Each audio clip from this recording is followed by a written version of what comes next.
అంటే మొదటి రాకళ్ళు వచ్చి ఆయన ఏం చేశాడంటే పాపాలు తీసేశాడు. మొదటి రాకళ్ళు వచ్చి ఆయన పాపాలు తీసేశాడు.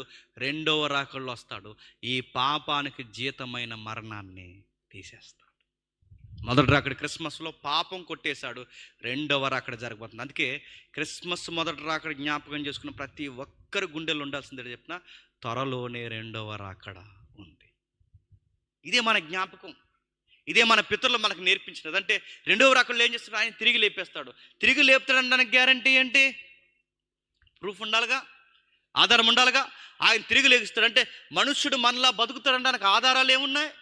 మనుషుడు తన పాపాల నుంచి విడిపించడానికి ఆయన వచ్చినట్టుగా క్రీస్తు యేసు ఉన్నవాడికి ఏ శిక్ష విధి లేదు. ఇప్పుడు ఆయన ఎందుకు మన విశ్వాసం ఉంచాం, మనం మరలా తిరిగి లేస్తామనడానికి ఆధారం ఏంటి? ఆధారం ఏదో కాదు, ఆయనే ఆధారం. ఆయన ఎలా ఆధారం అవుతాడు? ఎందుకంటే మొదటగా తిరిగి లేచింది ఆయనే. నేను ముగించేస్తాను, ఒక ఎగ్జాంపుల్ చెప్పి నేను ముగిస్తాను. ఈ మధ్యకాలంలో సైన్స్ ఏమంటుందంటే, ఇందాక కూడా న్యూస్ వచ్చింది, మీరు డైలీ హంట్లో చూసారు లేదో, కొత్త చిన్న చిన్న రోబోట్స్ కనిపెడతారు. చిన్న చిన్న రోబోట్స్ అట, అవి లోపలికి నరాల్లోకి బ్లడ్లోకి వదిలేస్తారట. మనకు మరణానికి కారణమైన క్యాన్సర్ కణితులన్నింటినీ చంపేస్తారట. మరణం రాకుండా కొంతకాలం ఆపేస్తారట. ఒకవేళ కొన్ని రోజులకు మందు కనిపెడతారట. ఆ మందు కనిపెట్టిన తర్వాత మళ్ళీ మనుషుల్ని బతికించేస్తారని 120 సంవత్సరాలు. ఎప్పుడు కనిపెడతారు సార్ అని అడిగితే 2035లోనో 2050లోనో 2060లోనో కనిపెడతారట. అప్పటివరకు మనం ఉంటామండి? అప్పుడు కనిపెడతారట. ఇప్పుడు ఈ పెద్ద స్టేట్మెంట్ ఇచ్చాడు. ఆ స్టేట్మెంట్ ఇచ్చినప్పుడు ఆ స్టేట్మెంట్ ఎక్కడి నుండి ఇచ్చారంటే, ఈ ఏదైతే ఉందో జెనీవాలో హ్యూమన్ జీనో ప్రాజెక్ట్ అని ఉంటుంది. ఆ హ్యూమన్ జీనో ప్రాజెక్ట్ ప్రతిసారి ఇస్తుంటారండి వీళ్ళు. ఇచ్చేమన్నారంటే బతికించేస్తున్నారు. ఎలా బతికించేస్తారు? మేము ఒక మందు కనిపెడతాం, మీకు ఏ రోగం వచ్చినా అది మేము ఎక్కించిన తర్వాత మీరు తిరిగి మళ్ళీ బతికేస్తారు. ఇదందరూ నమ్మేశారండి. సెలబ్రిటీలు జాయిన్ అయిపోయారు, రాజకీయ నాయకులు జాయిన్ అయిపోయారు, అందరూ జాయిన్ అయిపోయారు. అప్పుడు మేము చచ్చిపోయిన తర్వాత మనం బతికించని మీ మందు కనిపెట్టిన తర్వాత అందరూ జాయిన్ అయిపోయారు. ఈ లోపల మరి ఎప్పుడు కనబడతారు? 2050లో ఎప్పుడు కనబడతారు? మరి అప్పటి వరకు మనం ఉండి ఈ లోపల చచ్చిపోతాం. మరి అప్పటి వరకు మేము ఉండం కదా సార్, ఏంటి పరిస్థితి అంటే, మా దగ్గర ఒక పాలసీ ఉందన్నారు. ఏంటి సార్ ఆ పాలసీ అంటే, ముందుగా మా దగ్గర సబ్జెక్టుని తీసుకుని మీరు మా పాలసీలో జాయిన్ అయిపోతే మీరు చనిపోయిన తర్వాత, ఇది ఏ ఊరిది? రేలంగి. జెనీవా నుంచి అట వాళ్ళ టీం వచ్చి ఫ్లైట్లో ఒక బాక్స్ తెస్తారట. ఆ బాక్సులు అట మన బాడీ పెట్టి ఫ్లైట్లో బాడీని తీసుకెళ్ళిపోయి డీప్ ఫ్రిడ్జ్లో పెడతారట మనల్ని అక్కడ. ఆ ఫ్రిడ్జ్లో ఎప్పటివరకు తిరిగి బతికేస్తామట. అందుకు ఇప్పుడు ప్రస్తుతానికి డబ్బున్న వాళ్ళ శవాలన్నీ అక్కడ దాచుకుంటున్నారండి, ఒకరోజు బతికేద్దామని. ఈజిప్ట్లో ఇలాగే దాచుకున్నారులేండి, బతికేద్దామని. ఇలా బతికేద్దామని అందరూ దాచుకున్నారు, బతికేద్దామని. నేను అడుగుతున్నాను, 2050 వస్తాక ఏదో మనకి ఏదోటి ఉన్నదో లేదో కలిమో ఏదోటి అమ్మేసి మొత్తం మీద డబ్బులు కట్టి జాయిన్ అయిపోతాం అనుకోండి. జాయిన్ అయిపోతాం, తీసుకెళ్తారు, ఫ్లైట్లో వస్తారు, టీం వస్తారు, బాక్స్లో పెడతారు, తీసుకెళ్ళి డీప్ ఫ్రిడ్జ్లో పెట్టేస్తారు. 2050 అయిపోయింది, 2060 అయిపోయింది, వాళ్ళు లేపలేదు అనుకోండి, ఎవరిని అడుగుతామండి? నన్ను బతికిస్తాన్న వాడిని కూడా బాక్స్లో పెట్టేస్తారు పక్కన. ఇప్పుడు ఆడి బాక్స్ కదలదు, నా బాక్స్ కదలదు, నేను ఆడి దగ్గరికి వెళ్ళలేను, ఆడు నా దగ్గరికి రాలేడు. మరి నా డబ్బులన్నీ కట్టేసుకున్నావు, నేను మొత్తం అన్నీ కట్టేసి నన్ను లేపవేయటాన్ని ఇప్పుడు నేను వెళ్ళగలనా? నేను కదలను, ఆడు కదలడం. మరి దీనికి ఆధారం ఏంటంటే, ఆధారం ఏంటి? నమ్మాలంతే. దీన్ని నమ్మంటున్నారు. గుర్తుపట్టండి, ఇది జరగాలి అంటే, ఇది నిజమని చెప్పాలి అంటే, ఈ స్టేట్మెంట్ ఇచ్చిన సైంటిస్ట్ ముందుగా బతికి చూపించాలి. అది జరిగిందా? ఆ సైంటిస్ట్ ఎవరైతే ఉన్నాడో ముందుగా బతికి చూపిస్తే అప్పుడు నిజం. ఇప్పుడు నేను చెప్తున్నానండి, మనం బతుకుతామని బైబిల్ చెప్పింది, మనం బతుకుతామని నజరేయుడైన యేసు చెప్పాడు.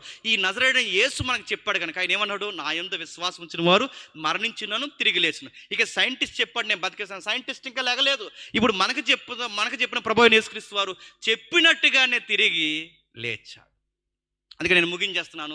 హ్యూమన్ జీనో ప్రాజెక్టు మానవుడిని మరలా బతికిస్తాదో లేదో నాకు తెలియదు, కానీ నువ్వు నమ్మిన జీసస్ క్రైస్ట్ ఒకరోజు వస్తాడు, నువ్వు నమ్మకంగా నమ్మే నిన్ను తిరిగి బతికిస్తాడు. నమ్మే, అంతే. ఆయన యందు నమ్మకం ఉంచాలంటే ఆధారం ఏంటంటే, స్టేట్మెంట్ ఇచ్చినోడే ముందు తిరిగి లేచాడు.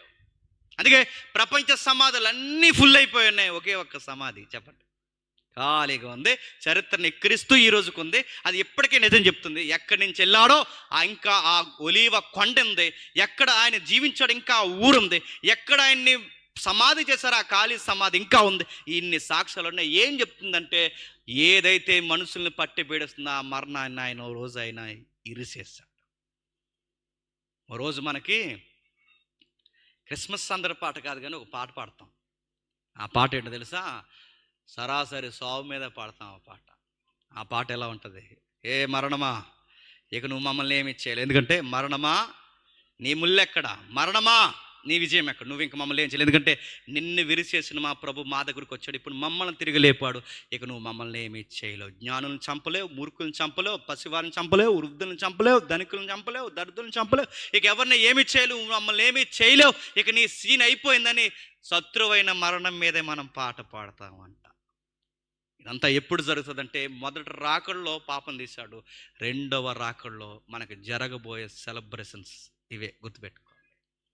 ఇదంతా నిజమా అంటే ఆయన పుట్టాడన్నది నిజమైతే, ఆయన జీవించాడన్నది నిజమైతే, ఆయన మరణించాడు రోమ ప్రభుత్వంలో అన్నది నిజమైతే, ఆయన మరణించి తిరిగి లేచాడన్నది నిజమైతే, ఒకరోజు మరలా మనం బతుకుతామన్నది కూడా పచ్చి నిజం, గుర్తుపెట్టుకోండి.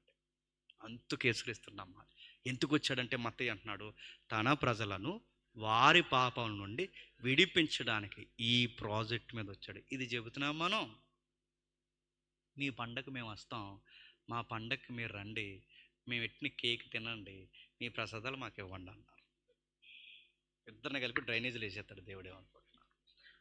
కేకులు పెట్టడానికి కదా అయ్యా క్రిస్మస్ అంటే, అడావుడి చేయడానికి కాదు క్రిస్మస్ అంటే. మెసేజ్, ఒక గుడ్ న్యూస్ ఉంది సొసైటీ, గుడ్ న్యూస్, శుభవార్త. శుభవార్త ఏంటి చెప్పిన, క్రైస్తవుడికి నువ్వు దేనికి భయపడాల్సిన అవసరం లేదు. వ్యాధైన, బాధ అయినా, శ్రమ అయినా, కష్టమైన, కరువైన, కటకమైన రోమపత్రికలు ఉందిగా, ఇవేమి మనల్ని ఏం చేయలేదు, ఎందుకంటే క్రీస్తు మనతో ఉంటే మరణం కూడా మనల్ని ఏమీ చేయలేదు.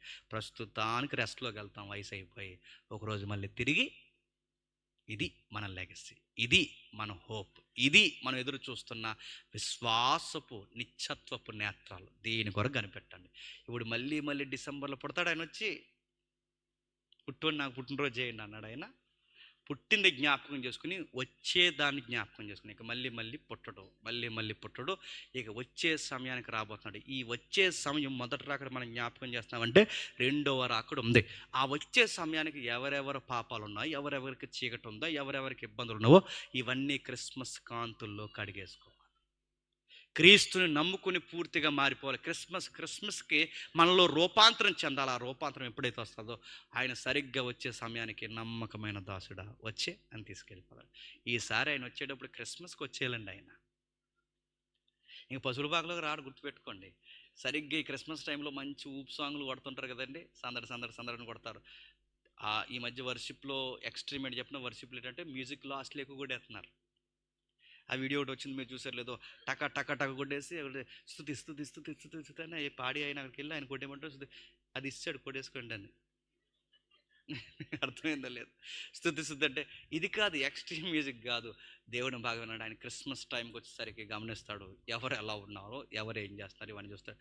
వర్షిప్ అంటే చెప్పిన ప్రభువుని ప్రభువుగా ఆరాధించు, పాపానికి దూరంగా జరిగిపోవడం, ప్రభువును మాత్రమే రాజుగా పెట్టుకోవడం, అది నేర్పించాలి. క్రిస్మస్లో అడావుడి కాదు, క్రిస్మస్లో ఏవేవో కాదు, క్రిస్మస్లో ఇవన్నీ కాదండి. ఒక మెసేజ్ ఇవ్వాలి. ఆ మెసేజ్ ఏంటి చెప్పిన, మానవాళికి రక్షణ ఇవ్వడానికి, సర్వోన్నతమైన స్థలంలో దేవునికి మహిమను ఆపాదించడానికి, సమాధానం లేని మనకి సమాధానం ఇవ్వడానికే బాలయేసుడిగా దేవుడు ఇలాలోనికి వచ్చాడు, జీవించాడు, మరణించాడు, తిరిగి లేచాడు.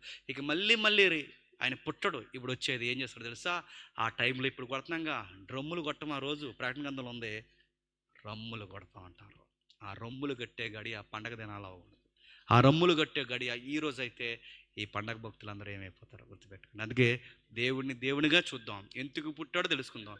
ఆయన మన పాపాలు తీయడానికి వచ్చాడు. అందుకే నేను చెయ్యలేనిది, నేను జరిగించలేనిది ఆయన దగ్గర ఒప్పుకుంటే ఆయన యందు సర్వము కొట్టివేయబడితే నా విమోచన క్రయధనం ఆయనే. అందుకు నేను ఏం చేస్తున్నానంటే ఆయన పుట్టుకను జ్ఞాపకం చేసుకుంటున్నాను.